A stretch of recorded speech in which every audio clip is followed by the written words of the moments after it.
Ce qui suit est une vision de l'IA. Prédiction ou fiction? À vous d'en juger. La France est-elle au bord de l'embrasement? Elle retient son souffle. À l'approche de la rentrée 2025, un cri résonne sur les réseaux sociaux. Bloquons tout. Le 10 septembre, des citoyens promettent de paralyser le pays. Pas une simple manifestation, mais un arrêt total. Plus d'achats, plus de travail, plus d'école, plus de métro. Un blackout civique pour dire stop à l'injustice. Ce mouvement, né en ligne, rappelle les grandes révoltes du passé, mais avec une ampleur inédite.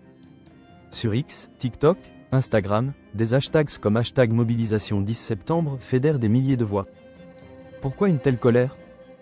Qu'est-ce qui pousse agriculteurs, précaires, retraités, et même soignants à se mobiliser? Et surtout, la France est-elle à l'aube d'un nouveau mai 68? Plongez avec nous dans ce vent de révolte qui pourrait tout changer. Le détonateur, un budget 2026 qui met le feu aux poudres. Tout commence le 15 juillet 2025.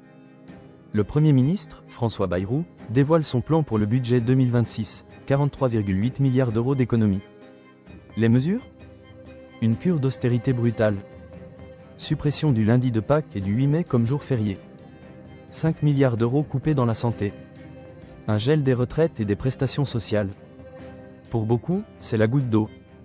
Julien, commercial dans le Haut-Rhin, confie à la radio « Pour la première fois, je vais manifester. J'en ai marre des idées délirantes de nos politiques. » Coûts en hausse et marge en baisse, les agriculteurs se révoltent. Les retraités, touchés par le gel des pensions, se sentent abandonnés. Les précaires, quant à eux, n'ont plus rien à perdre. Ce budget, censé réduire le déficit à 4,6%, est perçu comme un sacrifice imposé aux plus faibles pendant que les grandes fortunes semblent épargnées. Sur les réseaux, la colère explose. C'est toujours les mêmes qui trinquent. La mobilisation, un écho des Gilets jaunes? Face à cette injustice, un collectif citoyen, Mobilisation 10 septembre, émerge sur les réseaux sociaux. Une vingtaine de personnes, anonymes, se décrivent comme épuisées, pressées comme des citrons. Leur mot d'ordre? Un arrêt total et illimité du pays à partir du 10 septembre. Leur stratégie repose sur 3 axes: boycott, désobéissance civile et solidarité. Boycotter les grandes enseignes comme Carrefour ou Amazon, retirer son argent des banques, occuper pacifiquement mairies et préfectures, bloquer routes et dépôts logistiques comme Rungis, le poumon alimentaire de la région parisienne. Ce plan rappelle les Gilets jaunes de 2018, nés contre la hausse des carburants. Comme eux, ce mouvement se veut apolitique, hors des syndicats et décentralisé. Mais attention, l'histoire nous enseigne que ces colères peuvent déraper. En mai 68, des étudiants et ouvriers avaient paralysé la France, forçant le gouvernement à reculer. Aujourd'hui, le risque de récupération politique guette. Des figures d'extrême droite relaient l'appel, tout comme des militants de gauche. Le collectif insiste, c'est un ras-le-bol général, pas une couleur politique. Les peurs et rumeurs, vaccination obligatoire et théorie du complot. Au milieu de cette tempête sociale, des rumeurs enflamment les débats. Parmi elles, une crainte: la vaccination obligatoire contre la grippe serait en préparation. Rien n'est confirmé officiellement, mais sur X, des comptes influents, parfois proches de thèses complotistes, amplifient cette idée. Des figures comme Jean Messia, ancien porte-parole de Reconquête, relaient l'appel au blocage, mêlant dénonciation du budget et méfiance envers les institutions. Ces discours rappellent les tensions de l'ère Covid, où les passes sanitaires avaient divisé. Le collectif Bloquons tout se défend. Nous, on parle d'austérité, pas de complot.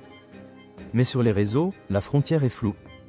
Un visuel circulant en ligne, signé Phare Patriote, montre une foule en colère dans un style rappelant la propagande des années 40.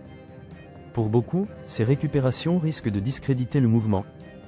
Pourtant, la colère reste bien réelle, portée par des citoyens qui se sentent trahis par un système qui broie les plus faibles.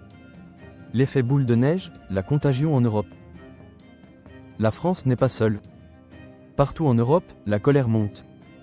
En Belgique et en Espagne, des agriculteurs bloquent des axes routiers pour protester contre des accords commerciaux qui les étranglent. En Allemagne, des manifestations contre l'austérité et la hausse des coûts de l'énergie rassemblent des milliers de personnes. En Italie, des collectifs citoyens dénoncent des coupes dans les services publics. Les causes varient, mais le sentiment est le même, une fracture grandissante entre les élites et les populations. Comme en France, les réseaux sociaux servent de caisse de résonance, amplifiant les appels à l'action. Certains parlent même d'une révolte européenne en gestation. Si le 10 septembre embrase la France, pourrait-il inspirer ses voisins? l'histoire nous a montré que les mouvements sociaux traversent les frontières. En 1968, les révoltes étudiantes françaises avaient trouvé un écho en Allemagne et en Italie. Aujourd'hui, l'Europe est une poudrière, et la France pourrait être l'étincelle. En conclusion, allons-nous vers une révolution citoyenne? Le 10 septembre 2025 s'annonce comme un tournant.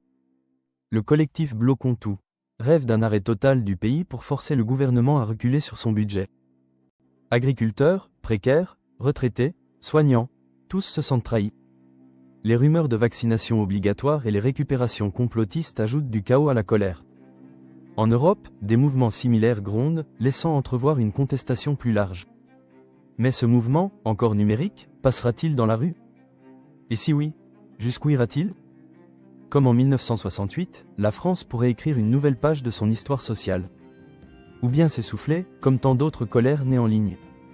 Une chose est sûre, la rentrée 2025 sera explosive. Alors, dites-nous, pensez-vous que ce mouvement peut changer la donne, ou est-ce juste un feu de paille? Partagez votre avis dans les commentaires, likez, et faisons vivre le débat.